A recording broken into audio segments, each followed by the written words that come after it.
So welcome to Acharya's Awake, Aware, Arise. Today is the last session. I mean, we have two more to go in the evening.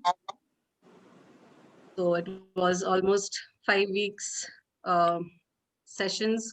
Great to have you all. Okay, so the topic for today's discussion is aligning individual corporate leaders with organizational meta goals. With me today is Jean Fernandes. She's joining from Singapore, and Pradeep Mukherjee from India. Jean Fernandes, she's a seasoned and commercially astute CFO with extensive leadership experience in Asia and internationally with Standard Chartered Bank. Currently, she is the regional CFO. Jean, are you able to hear me well? Yes, I am, Smita. Okay, sure. I am getting some sound. I don't know if it's from my end. Apologies for that. So Jean is passionate, and she focuses. Curiosity and impatience are characteristics that have helped Jean succeed. She's a lifelong learner in workplace diversity, unconscious bias, inclusive leadership and culture, and is committed to embedding practical, effective diversity and inclusion initiatives. Jean is committed to championing and inspiring career advancement in women to plug leaks in the talent funnel to C-suite. Her attitude of staying strong is the most difficult situations come from the life-changing experiences, like being trapped in the neck-deep water, not knowing how to swim, or falling off a running train. Jean has a solid educational grounding, being a rank holder chartered accountant and chartered financial analyst. When she isn't working, you'll find Jean reading on the beach, traveling to a new place, or pushing her own boundaries. Her personal mantra is never leave anything to chance. Welcome, Jean. Thank you, Smita. Really kind introduction. And I think I'm really excited to be here and partner with Acharya for this event. Great to have you. The next panelist is Pradeep Mukherjee. Pradeep works on enhancing organizational and leadership effectiveness. As a consultant and executive coach, Pradeep brings to the table his rich corporate experience in India and overseas of having managed an organization as a CEO and 20 years of managing the human resources function in multinational organizations. Given his strong business orientation, his specialty is to identify and help build organizational capabilities and supportive organization structures and systems for effective performance. Define and implement people strategies that enable business success and develop leadership talent through coaching. Pradeep is a master certified coach accredited by the International Coach Federation and has coached more than 150 executives. Welcome, Pradeep. Thanks a lot, Smita. Really appreciate it. And thank you very much for those kind words. Okay, so Jean would like to, given that, the attendees are more leaders, but also coaches, and we are now going to talk about the different, types of the characteristics which the leaders in this post-pandemic world has to inculcate in themselves in order to, and the coaching skills basically. So Jean, would you like to talk about a few of these new types that we have incorporated in us as coaches, as leaders? Yeah, thanks, Smita. I think I want to start with saying when Smita said, never leave anything to chance, which is sort of my life mantra. The pandemic has in some ways turned that for all of us upside down because there is so much we don't know, right? As an individual, as a leader, as a parent, as a child, in any role we play, things are uncertain, things are new. And almost you have to swim through a different tide every day. It's almost sometimes a question of sinking versus swimming. So and I'm going to touch today a bit on what are the things which I have faced as a leader in my role. And many of them are similar to what everyone else is going through. So business uncertainty, ambiguity in life, not knowing what's going to happen next, whether with the virus or whether with the lockdowns or anything else. working from home, a new concept. Before this, many of us never ever worked from home, and dealing with the associated challenges which come with it. Nothing is easy. Thinking about mental health, which at a certain point of time, at least for me, I thought, what's mental health? Everything's always going to be fine. But no, this pandemic has taught me that there are so many challenges which come through when the demands and uncertainty continues. So what Pradeep and I wanted to do today was talk on a few of these topics. So Pradeep, I'm not sure I covered all the topics, around the demands we are having as leaders on account of the pandemic. You absolutely did. And we will, as we interact with the participants, ask them also what are some of the things that they are seeing. So at the right moments. So yes, you did. Yeah, so Pradeep, let's start with one of the topics, right? Uncertainty. I mean, I find this like a fascinating thing, right? Like, because as human beings, we like that safety, that security, we hate not knowing, right? Like that feeling of, in fact, it causes more anxiety. Someone once told me, having a gun pointed at you versus actually being shot at, the having a gun pointed at you is much worse. Now, fortunately, I haven't had that experience in life, but I know the underlying meaning of what that person meant to say, not knowing when you're going to be shot versus actually being shot. I think not knowing causes you more anxiety. So the anxieties I think we all are facing as leaders, as individuals, are stemming from different things.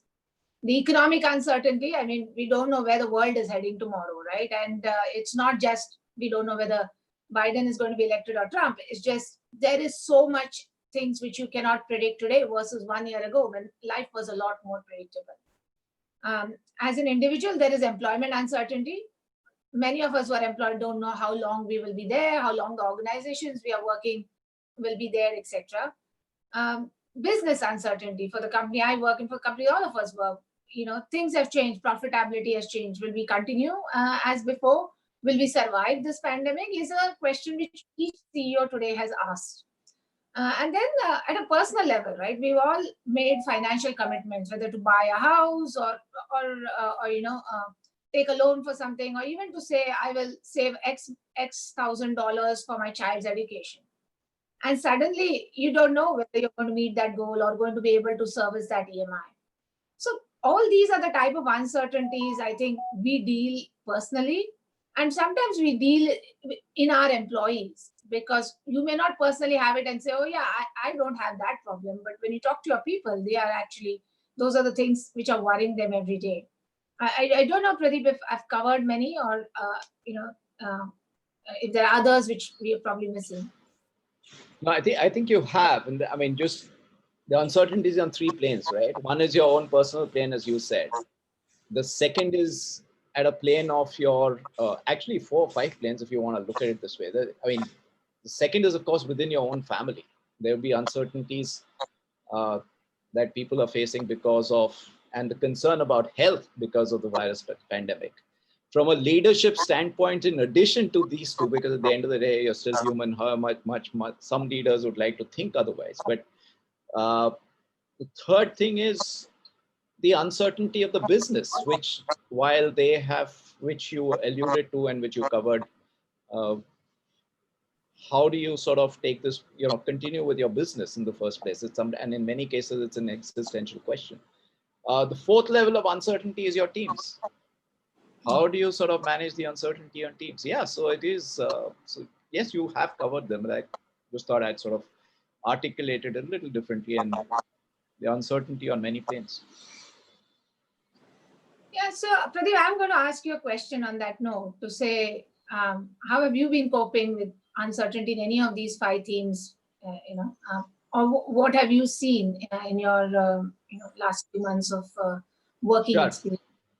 Sure. So personally, obviously, again, there is an uncertainty like it is for many people. I've been on my own. So the good part is that apart from myself and the family, in that sense, I really don't have the uncertainty of the community to take care of, but I do have the uncertainty of the business to even think about.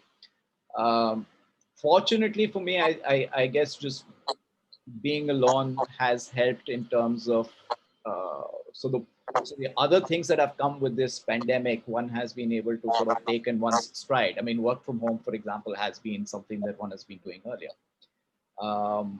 So it's not affected me as much, but I do see, as I coach people, as I coach some of the leaders, as I am on the board of a particular of a listed company, the kind of forces that leaders are facing and the kind of challenges that they're facing. I think, we've all talked about the VUCA world. Yeah. But I think this is like VUCA compressed in a few months, right? VUCA of years compressed in a few months.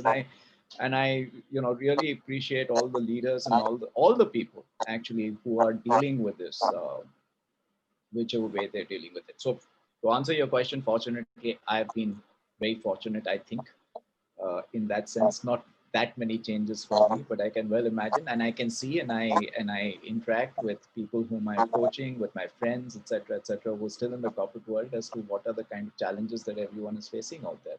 And of course, you also see the challenges in society, which are very apparent in some cases. Yeah. So yeah, those are the challenges. Cool. Pradeep, so one of the things you touched on was individuals, right? As leaders, what are the things we are doing? So early on, when the pandemic started, and we all were forced to work from home, I started with just sort of texting people and say, how are you doing, and the response would be fine. And you thought, yeah, that's you're communicating, right? And in today's world, like WhatsApp is the best few words texting.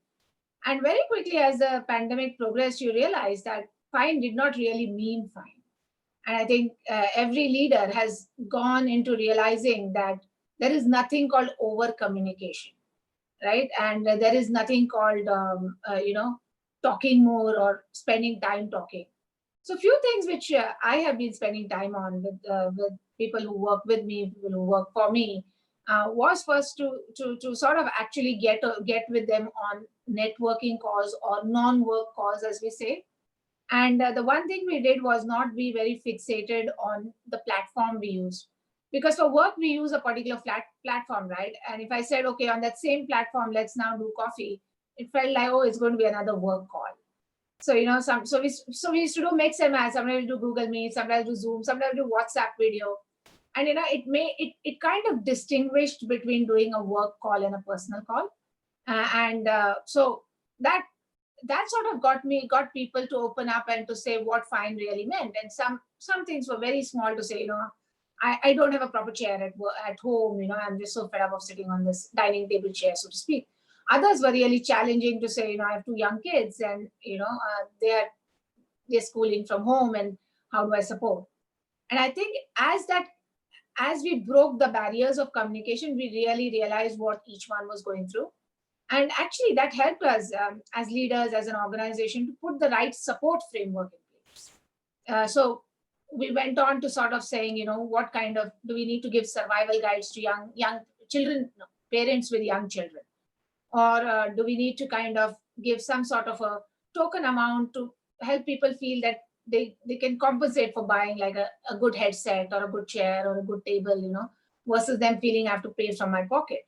Or even to say we should get some external coach to come and talk about mental wellness, physical wellness, and all of that.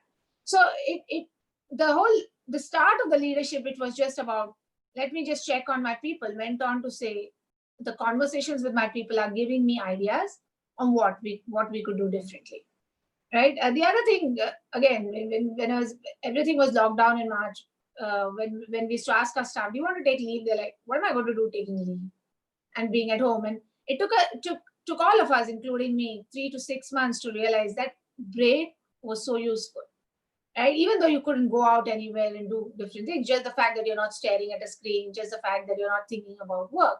Those are the, we think leave was, going on a holiday, but leave was just that giving your mind a break. So that, again, first is your own realization, then is your coaching your people, etc. And then also giving some tips on what they could do. Almost everything is new, right? So when people say, okay, I'll go on leave, what did you do on your leave? You do have to be able to answer that question way which where people say, I can do that. So the leadership, what we did before, which was all about work-life balance, coping with stress, travel-related stress, etc., was completely replaced with a very different kind of stress, different kind of anxiety. And that's, I think, some of the areas we focused on, just to support our teams. Pradeep, Yeah. any other ideas or anything you'd like to add? No ideas, Gene, but I'd love to sort of, I think I'm sure our panelists would benefit from a lot from understanding from you, given your position and given the kind of realm you have, with the kind of things that you just now stated. As a leader, as you went through these changes, not only taking care of yourself, your family, and your team, do you, and you may have benefited from it, you may have spoken to someone, how do you think a coach would have been able to help, or have you seen coaches being helpful to leaders in such situations? I think a coach would have been super helpful. I think initially we didn't realize, or I didn't personally understand how to use a coach, right? So few things, right? I think when you are in the situation, there are two things, right? As a leader, you're trying to give hope, make people feel motivated, but at the same time, you are going through that same emotion of I'm stuck in a house, or something's not working for me, or my financial goals are. So it's very hard to put two different hats. And if you put your own hat on, it's very easy that your own negativity can permeate to the team. I think that's where a coach steps in, who can sort of help me as a leader to distinguish between personal emotions versus what is needed for the organization in this situation, right? To my team, it is to say to be another voice, reinforcing some of the things I'm saying. Sometimes, very often, when we as leaders say a few things, we may not. There is a lot of expectation that we should walk the talk, which is absolutely the right thing to do. But it's not always possible in such an ambiguous or such a fast-paced environment. And therefore, an external person saying, I want to help you as a leader, and I want to help your team to help walk the talk, I think would be very useful. So obviously, at the start of the pandemic, most people didn't understand how to they didn't know what question to ask and what question to ask the coaches, and therefore where to seek support.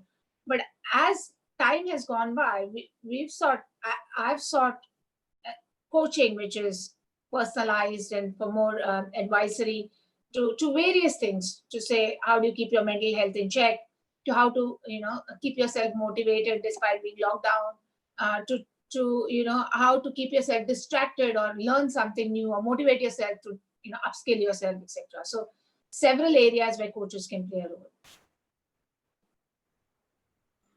Thank you for that. Yeah, one of the things that one has also experienced is that at this point in time, people, like you said, just want to talk. They want to talk to someone, right? And it's amazing how much of a need that has there, not just with leaders, it's also with everyone. In fact, I'd just like to take a minute to share with you an amazing initiative, in my view, that a friend of mine and who's Viji, she started this. And it's a set of volunteers who have just come together, who don't know each other, to provide a platform called Coaches for You, in general to the public, doing pro bono coaching. And you won't believe it, over a period of time, there are 300 coaches who have come onto this platform. She, of course, has done a stellar job of promoting this. But as you think about what has happened and how it just gathered, mass as it went along, it's just people wanted to talk. People needed to talk. The kind of pressures that they're facing, the kind of issues that they're dealing with, for both for themselves and for the others. So that was fantastic. Yeah. Yeah, I think, Pradeep, you make a very interesting point, right? Change in the business you do. And I don't mean to say, if you are into banking, you suddenly get into manufacturing or something like that, right? I think the example you make is coaching was done in a certain way for a certain purpose. But the pandemic has taught us that it can be done in a different way and can serve a different purpose, right? I know of many examples of people who, so I had this friend who was taking a career break, banking career all her life, and was like, I'm taking 6 months off and going to go back into banking. And when the pandemic started and she realized that there was so much adoption of the virtual world, she decided to start her own business, which was all about, coaching young women on career development. Right? I know, never had a career, never had a business plan before, but was very passionate about the topic. Always felt it needed physical times, physical space, being there, etc. And suddenly, when she saw that the whole world has moved to digital, her business plan got live in like 5 minutes. So for Yes. every business which has gone through this whole, I can't do this anymore, I can't do that anymore, there are so many business men and women who found opportunity, through creativity, through a different thinking, or found purpose. Sometimes it's not just about a business opportunity, it's just about finding a purpose and being able to do what you always wanted to do, because now you can do it virtually. Yeah. And that's a very important space where coaches can help. Should we, Jean, ask the participants whether they have questions at this point in time, do you think? Yeah, that would be good. So Smita, is Okay. it possible for you to just check with the participants, or attendees? I'll just put it on the chat box. Please feel Is free to ask any questions. all of you who are listening to us, are there any questions you have of us? Because we both, Jean and I, would like to make this really relevant for you. So just wanted to check. Is there anything you wish to know? Or is there any way you wish us to steer this conversation?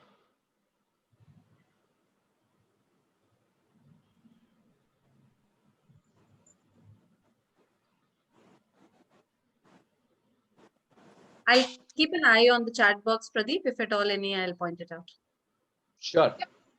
Pradeep, while we're waiting, while we've talked about the positive side of, a business person can develop new purpose or an alternate business model. There's of course there's the negative side of that, to say you're running an established business, things were going well, and suddenly the pandemic has put your entire profitability at a toss, and you actually don't know till when the uncertainty will continue.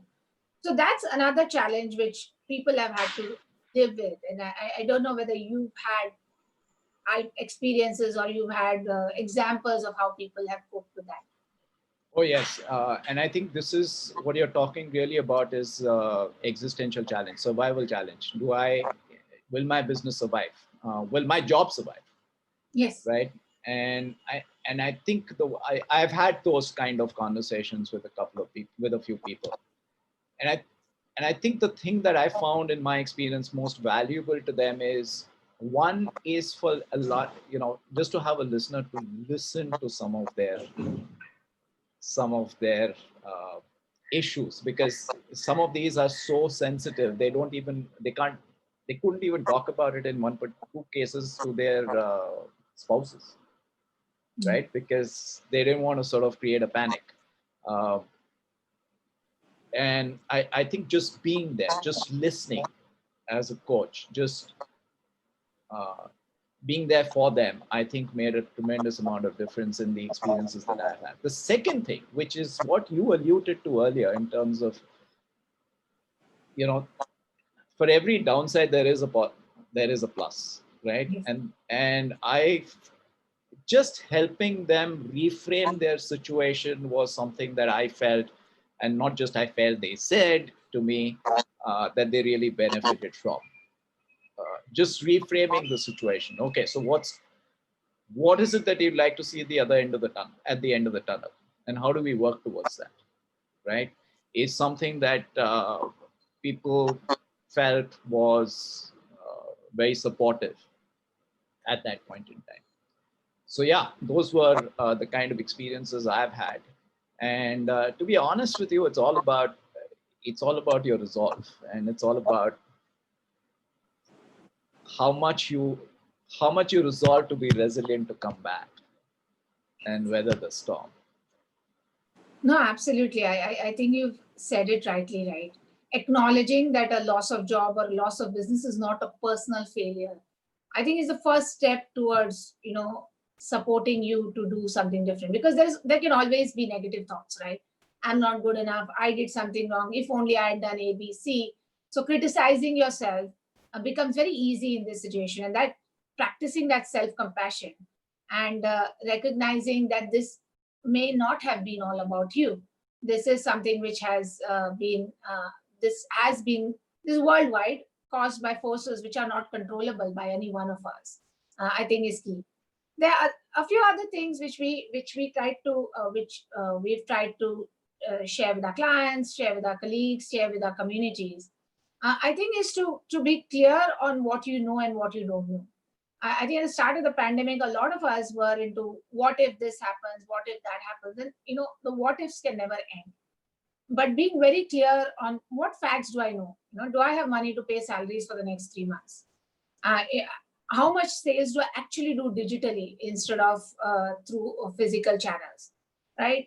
Is the pricing I'm charging today correct for the relevant period?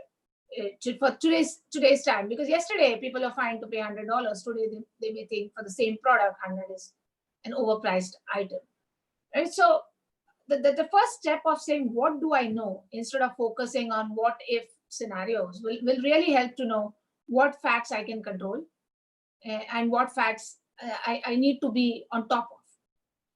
I think the other thing I benefited from was to identify what would be your top 3 priorities, right?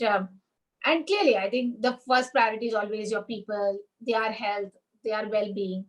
The second priority will be your customers, how, helping them survive and making sure they continue to be positioned for servicing and success. The third most important thing is what is most relevant for you to keep afloat or succeed within the strategy you have. So it could be to say, digitally enable something. It could be to say, just staying, you can't do anything. The supply chains are all blocked, but just staying connected with your communities, with your customers, with your people. Communication may be the only thing you could do. So every organization and every leader has had to identify its priorities, but doing that early has been quite essential for success. And finally, I do think that you have to take some measures, and many people at the start of the crisis procrastinated to say, oh, is it too early? Should I do this, etc. But I think deep down, is this structural or is this just passing? And taking those measures, whether it is tightening your belt, whether it is identifying what, putting your financial affairs in place, or it is to upskill yourself as an individual. All these things, which are things which people did proactively to help offset sort of things they didn't know and which could happen in the future. So those were the few things I can think of how we've all coped with that uncertainty, that ambiguity.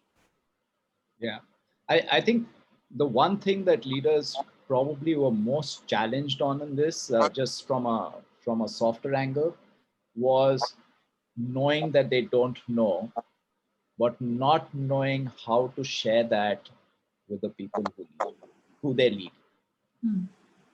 I don't know whether, and that was a huge challenge. I think many leaders also faced, and I've seen that. So that it really challenged leaders on accepting their vulnerability.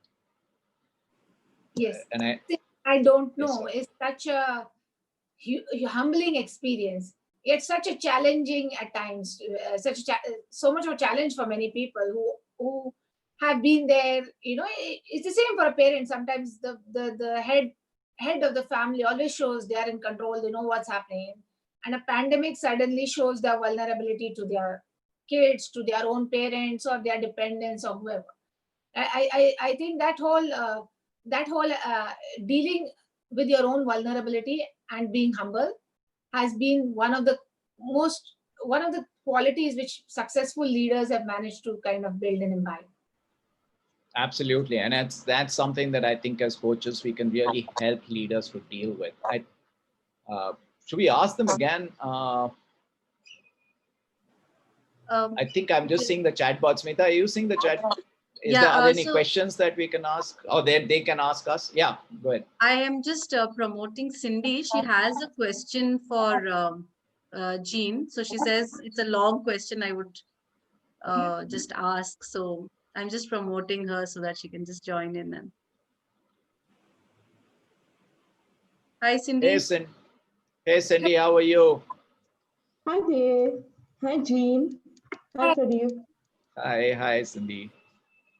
So, Jean, earlier on you were talking about some of the what you had noticed about your team and how they were managing being in a lockdown space and working from home, and how you provided support for them.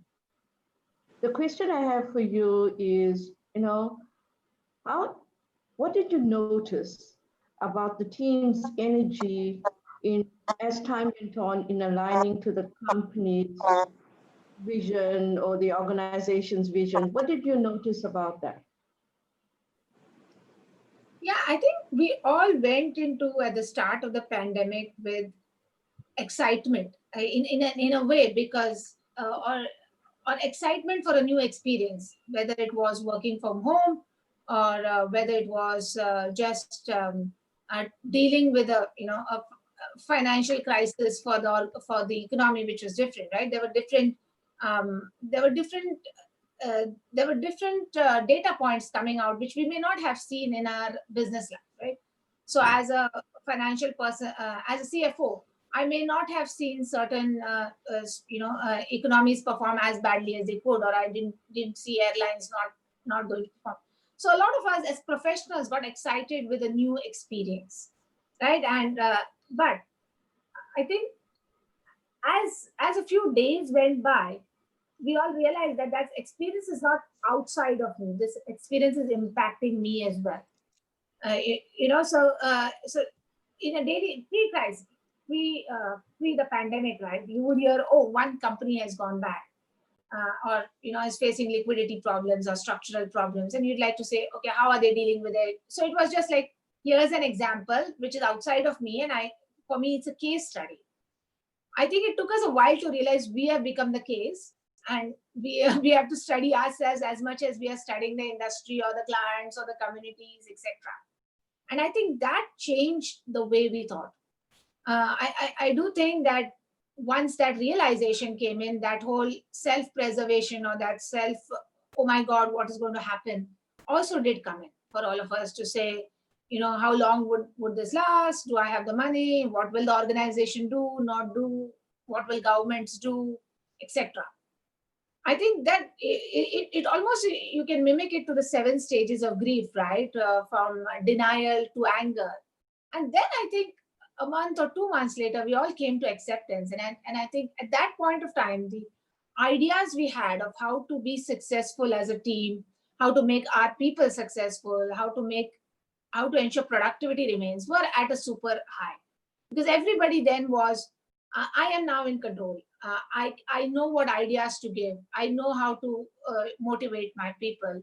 Everybody was playing their part. And I think we all, it was almost, the example I'd give is a first-time parent, right? They always say the first child is always like an experiment. You don't know in the middle of the night when the kid's crying, what do you do? But you learn, right? Like, of course, many of us have family support, etc. But genuinely, for a couple who has had no support and had a kid for the first time, they would describe that experience so differently. So I think we all went through that, and we all learned and coached each other. So there was no manager or subordinate. So many of my team members came and told me, this is what we could do differently. This is what would work for the team. This is what would not work. Whereas my mindset would have been different, because everybody's experience is different, and therefore what advice or what ideas they come up was different. So that collaboration and diversity of thoughts helped us to cope up better than what we would do if we had individually tried to solve something. And from what you're saying, sorry, So Yeah. you're saying, Jean, it does indeed come across like there was a lot of self-development and self-growth, meaning people, there was this independent space that people grew themselves and figured out or reflected on how they would contribute differently. Did Yes. you feel that? Yes, I think all of us. I mean, I am a different person today what compared to what I was a year ago or even 9 months ago. The things I thought I would do and not do, the things of my own emotions and my self-realization about myself is so different. And once I started realizing that there are changes in me which I had not thought would happen, I then started observing those cues in my teams. And I found that they themselves had developed. Everybody develops differently, but they had also developed in so many ways. And I think we all bonded much better as a result of the crisis than we would have bonded even though we were physically present in one place. Because that whole empathy came out, that whole when someone shared a problem, another one said, "Oh yes, I am also going through that." Whereas typically in corporate life, very often you come to work and you're so excited and pumped about delivering solutions that you sometimes don't stop to even share things, or you don't have the time, or you just feel like you're just in that pressure cooker environment. Pradeep, I didn't mean to exclude you from the question. Please go ahead and add. And, No, and no, I'll no, stay on mute. Yeah. not at all, Cindy. I didn't see it that way. But I just want jumping in to compliment Jean on the kind of right from the beginning, the way that she's talked about examples where she showed empathy with people, which I think is the biggest need in today's times, has always been there, but it's sort of magnified today. And really want to compliment you on that, Jean, because I think that is the fundamental thread that helps a person see the situation for himself, herself, and others differently. That's my view anyway. No, thank you, Pradeep. I think it's absolutely well said. This crisis is all about people and emotions and feelings. You can argue it's about managing profitability and making your business resilient. But at the fundamental is if your people aren't geared for that, or if you as an individual aren't geared for that, it's not ain't happening. Right. Then I And think they should sorry. recognize it. Sorry. No, sorry. And I think if this kind of a change lasts in societies and communities and in organizations, I think this pandemic would have played a tremendous role in shifting society, despite all the other challenges that it has posed for mankind. But I think if it leaves behind this kind of more empathetic society, I think the world would be a far better place to be in going forward. And I think you shared a wonderful example of that as you spoke about your experiences. Should we ask the Pradeep? audience again? Yeah, Yes. there is a question, Pradeep, by Soma Yes. Shekhar. Digital Yes. economy is happening at the same time all over the world. What will be the impact jobs? What will be the impact on jobs? I think in the digital world where you're not important, what you could do makes more sense. How coach could bring in transformation to manage current environment. Well, that's a long question, Soma Shekhar. Let me give it a shot, and I'll ask Jean also to give it a shot, and then come back to the coaching. I think I think it has accelerated. The digital world was going to happen. It's just accelerated the pace of it, right? And what it has done at this point in time substantially has led to people now communicate. It's made the world actually a very small and easy place to access in a manner that has been, the pace of change has been phenomenal on that. Clearly the digital world, there is going to be a lot more focus, and I'm sure there is, and Jean can probably expand on that. There's going to be a lot more focus on automation, clearly, right? People have realized, I'm sure businesses are taking a look and saying, okay, where do I sort of bring in automation so that I'm not reliant on a whole host of other variables which I can't control. to manage my business or to do my work or whatever it is. So I think we are going to see a tremendous amount of automation, and there's been enough written about how automation is going to take away jobs, but there's also been enough written about how automation is going to bring in different kinds of jobs. If you actually look at what's happened in our own cities, right? While a lot of people have lost jobs, and there are various classes of jobs that have sort of just gone away right now. But on the other hand, if you look at the whole economy of delivery, whether it's of goods, it's of services or whatever, that has shot up significantly. So there has been a little bit of substitution, though I do not admit that the figures are necessarily balancing it out. So there will be these changes. It will come very fast. And I think the issue of it is, to me, for coaches is the same thing. Our clients are going to be dealing with the following. They are going to be dealing with, which they have dealt with in the last 6 months, significant change, black swan events which impact a lot of people around the world. In this particular case, it impacted everyone around the world. But therefore, the uncertainty. Therefore, also the acceptance of vulnerability, not knowing the answers to these, because it's, the world has got complex enough for anyone to claim that they have answers to these things at any level, right? Whether it's within organizations, it's in society, it's in communities, it's in government. So I think the kind of things that we talked about already, I think they are just going to be their life for coaches. How do you help people manage significant change and black swan events, which actually impact them a lot more than they probably have experienced in their lifetime? I'm going to stop and ask Jean whether she would like to add things to this.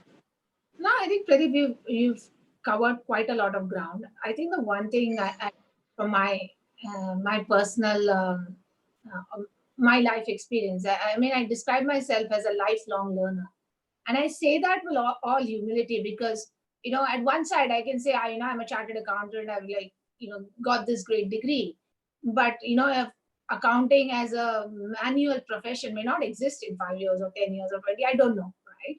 So I think each of us, it doesn't matter whether we are MBA grads or economics grads or a doctor or an engineer or anything, our jobs could get replaced anytime. And it's just not digital, as in, I think digital is it's just sort of reducing it to, it's sort of making it seem very simple to say automation, and then you look at it and say, oh, but how will you automate X, right? But I think what we are seeing today is a different way of providing client experience versus what was before. So if you go back to industrial revolution versus the agricultural revolution, I think during the industrial revolution, for the first time, people realized that there was value for time. Earlier, it was just value for goods, but once people started working in industries, that was when they realized they were paid for 1 hour of their work or 2 hours of their work, etc. So it changed from being paid for growing crops to being paid for an hour of their work. And going forward, what you will find is that people are paying for an experience or for a convenience, etc. And you may not know how to first provide that convenience, but you also don't know how to price that convenience. And there may be a competitor out there who may just think that this is a service and should be given free. So there are a lot of aspects about how business will be conducted in the future, which are already changing with the fintech revolution coming in, which now has been sort of accelerated with this pandemic. I would personally, and the other challenge I find is that our education system hasn't caught up with it, right? Our education system is very good, but it is not teaching us with skills which are needed to qualify for jobs in this future world. So definitely, as at whatever stage of life, whether you are a student or whether you are already in your working, or whether you advanced stage of your career, but still have some time to go, I think for me, upskilling is such an important aspect. And one of the things I have done personally, and I've encouraged my team to do, is to identify what are those skill sets which are needed in the future. You don't have to put it to say it is needed for my current job, because your current job may not exist. But it is to say, what if you want to be employed in banking, or if you want to be employed in finance, what are the skill sets you may need? And you'll find that the answer which comes is not the same as what came to me 20 years ago, say, go be an accountant. The answer would say, actually, no coding, because you'll be coding the systems which generate the accounting entries. Or you'd be thinking about cyber security, that information doesn't get leaked. So I think for each one of us, and particularly for people at the start of the career, identifying what is important and is going to get increasingly important is very, very key. And if that's what we can do and help our people, our family members, etc., get to that, I think we'll all be in a better place going forward. Yes, Jean, can I just add one more thing? Yeah. I think going forward, I think people will ask the question, what is employment to begin with? I think on both sides of the divide. So I wanted to ask you a question, Jane, and this is, as you manage this large team and I've seen people across countries, how is the work from home impacted people, especially women? Because I have a sense that they have taken really a brunt of it. So would love to have your perspective. Yeah, and it's interesting you brought the perspective countries, right? Because I do have staff in across 12 countries. And I must say that the experience of work from home is different in different countries for both genders and particularly for women. So I think the basics which are different, which all of us will identify, is like internet connections, the size of your homes, all of that. Maybe in Singapore is very different from what is in India or Nepal or Sri Lanka, etc. So I think those are the economic situations which are quite different. But I think this second thing of how people have had to cope with caregiving responsibilities, and they apply to both genders. But yes, in many societies, they are more associated with women.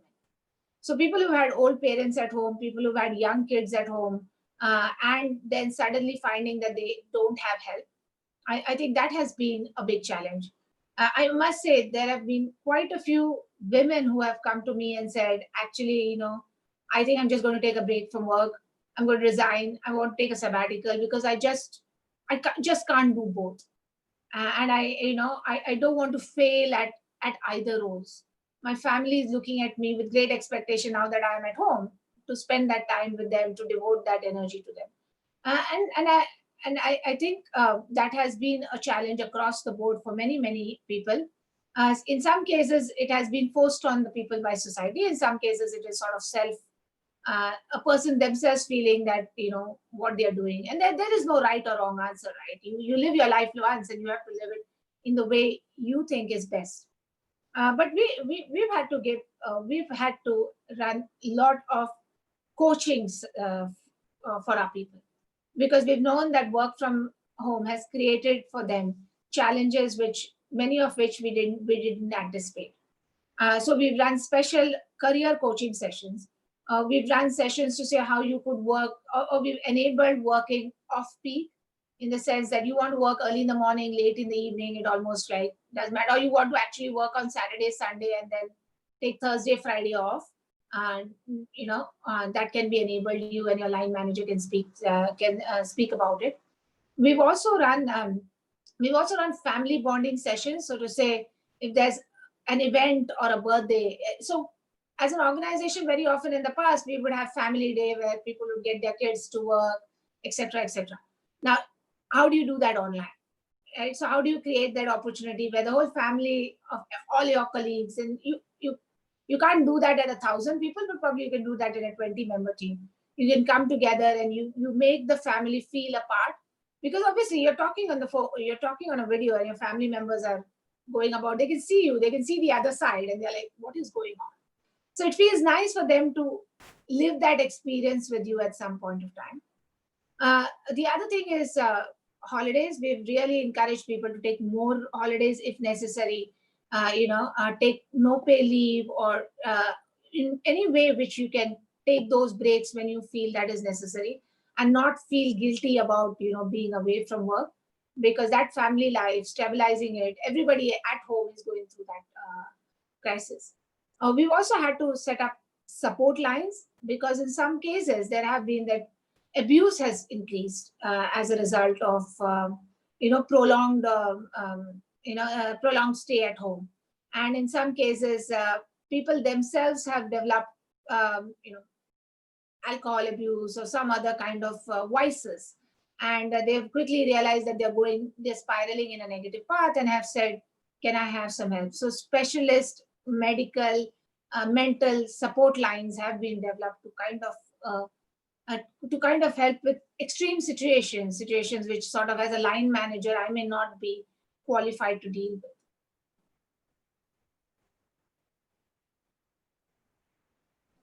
Well, thanks a lot. Should we open it again for questions and answers, Smita, to ask if there are any questions? Yeah, there is already one, Pradeep. That is from Vinita. She's asking, how has job security feeling impacted as the work from home have taken off? Won't employees feel more pressure and work overtime to ensure their output is noticed to ensure job security? Jean, all yours. Yeah, absolutely. I think every employee has at some point of time wondered to say, does my boss know what I'm doing? Does my boss think I'm watching Netflix all the time? And all of those questions which come, are my colleagues doing better? Because when you're at work, you kind of get that sense of how others are doing. Right now, you're like, I only know my performance. I don't know what my boss thinks of me. I don't know if my colleagues are rushing ahead and I'm being left behind. So all of that insecurity has been there across the board. Some of the things I have done for myself to make sure that I personally don't feel insecure is to talk a lot to my manager and sort of share what I'm doing, understand what's happening in the organization, etc. And both me and my manager have been happy to have that conversation, because I'm sure he also feels, when he's in that role, he feels similar anxiety. I've done the same with my teams, to talk to them and to say, let's have more team meetings, to sort of, where everybody speaks about what they're doing, what's happening, etc. We've also tried to make those team meetings to have a bit of water cooler moments. So what's the gossip going on? And of course, in a large meeting with your boss present, you're not going to talk about real gossip, but it's made people realize that, to say, you can still have an informal dialogue. You can still feel free to ask that question which you would have found it easier to ask at the water cooler. I do think that in instances where companies have had to lay off people, many companies have gone through that, providing training, counseling for people, etc., which is absolutely essential, because as people lose their jobs, they've gone into, this is me, I've been the worst performer, etc. Where it may not have been all of that. So supporting people during that transition where you had to let go, to help them to land on their feet, or even to help them position them better in the job market, are a few things all organizations are doing. Yes, Jean, and if I can just sort of, a thought crossed me when I heard you speak, and this is addressed to all the coaches in this, who are attending. I think it just behoves of coaches to be even more sensitive to the mental state. Now, when I say mental state, I don't mean mental health, but to the mental state of our clients as we speak to them, as we interact with them, because this is what they're dealing with, right? As much as the stuff that you're dealing with. So I think it just behoves us and challenges us to be a lot more, as we say in coaching language, present fully with our clients. No, absolutely. I think we have another question from Vinita.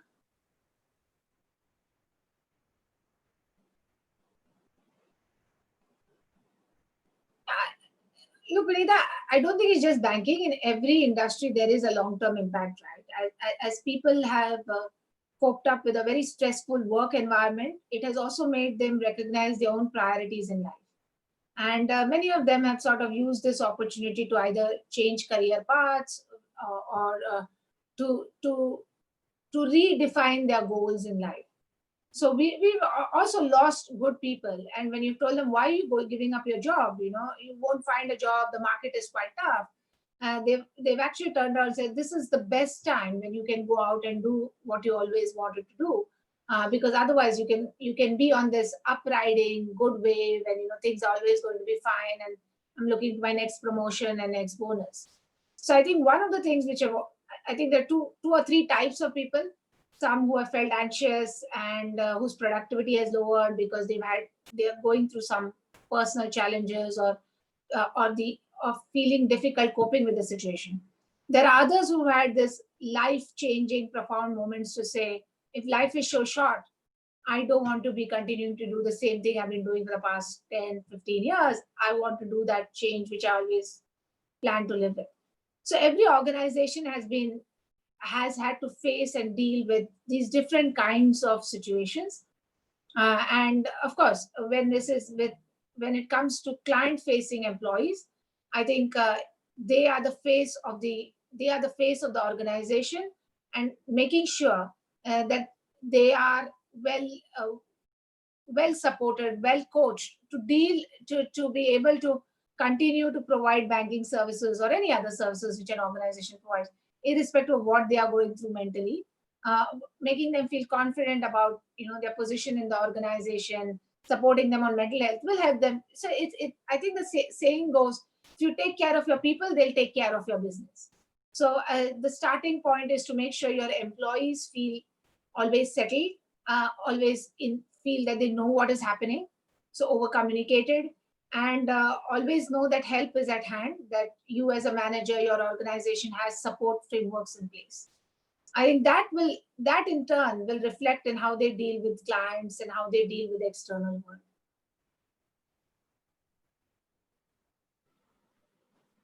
I think Vinita has come up with another question. My question more would be in terms of what leadership skills needed to adapt to this time. To balance more of employees and business challenges are at hand at an overwhelming state. This situation is very unique for all leaders. What's the new learning? Yeah. You want to take that? I'll take it later. And now, Pradeep, you go first, and then since I've spoken for a bit. Okay. Yeah, I think a few things that we said. I think the biggest skill set that has come to the fore, as Jean sort of spoke about, is empathy. The need for empathy, because that is the underlying thing, whether it's for business or whether it's for employees or whichever stakeholder, whether it's even for your customers and even for your supply chain, people in your supply chain, because they all form the ecosystem that help you survive and helps you thrive. And all of them required empathy from leaders, whoever you touched. And I'm sure you found that even at home, Benita. I think that's the biggest skill set. The second biggest skill set, I think, in my view, again, based on discussions that we've had, is the vulnerability or the willingness to accept that you don't know. And therefore leads to how can you energize and how can you leverage the skills that you have around you without the organization and get them going to come up with ideas and solutions to the various uncertainties that you're facing, because no one knows the answer. And therefore anyone is as good as anyone else, as long as they understand the context right? So that's the other skill set that I think at collaboration is what, if you were to use the term, and I think we have seen a lot of collaboration. Jean, again, you spoke about it earlier and how people were willing to help a lot more, even though they could not connect physically. So collaboration is another thing that came up, and some of the other things that for me, as I spoke to people, is really your mental resolve. That was, I mean, I think that's prime.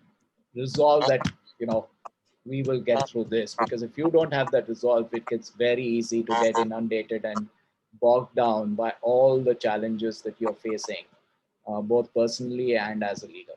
So I'll stop there, and Jean, you have things to add. No, I think very beautifully summarized, Pradeep. If I can add one to it is self-compassion. I think that whole, why is this happening to me? How could this happen to me? I'm so bad at something, etc. Can just permeate into a negative downward spiral for you. And as a leader, it can help in creating negativity in your team or demotivation in your team.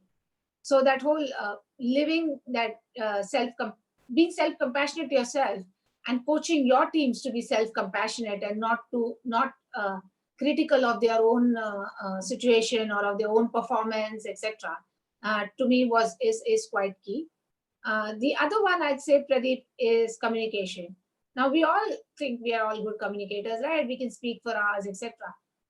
But I think marry that with the point you said earlier on not knowing enough, on having to be humble, on having to say I don't know.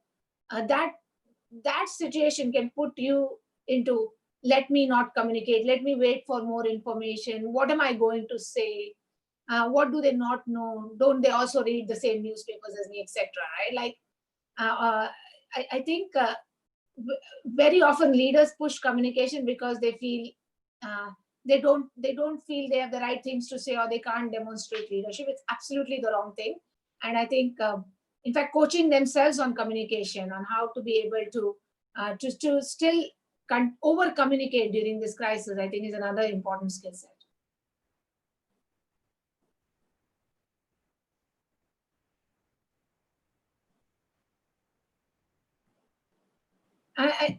I don't know if you have more questions or topics, Pradeep. I can't see Smita. I'm here. Yeah, I can't see any more questions. So, Jean, thank you. It was wonderful interacting with you on this platform. Smita, thank you very much. And thanks to Coach Arya for giving us this opportunity, or giving me this opportunity. Thank you. Thank you, Pradeep and Jean. Cindy, you want to say something? It was lovely listening to a very real approach, with real examples. And I know Pradeep a lot, so if I'm excluding him, it's because I know him and I know how present he is and connected, so I know his skill set. But listening to you talk about it in a very real way and in a very simple language, I could imagine you could use a whole lot of leadership language. But talking about it in such a simple way that made it not just about leaders, but because you're working now in an home situation, yeah, I love your simplicity around it. So I want to thank you for that. Thank you, Cindy. I think those are very kind words. I really enjoyed doing the session, and I am really grateful to Coach Arya for giving me that opportunity. I think, as I said in the start, never leave anything to chance. But this pandemic has taught you don't know what you don't know. So I would just, in closing, say recognize what you know, and hope for the best. Yeah, and thank you to the attendees, and wish you all the very best. Thank you, Pradeep. Thank you, Jean. Thank you, Cindy. Thank you. Yeah. Thank you, Smita. See you all. Bye. See you. Bye.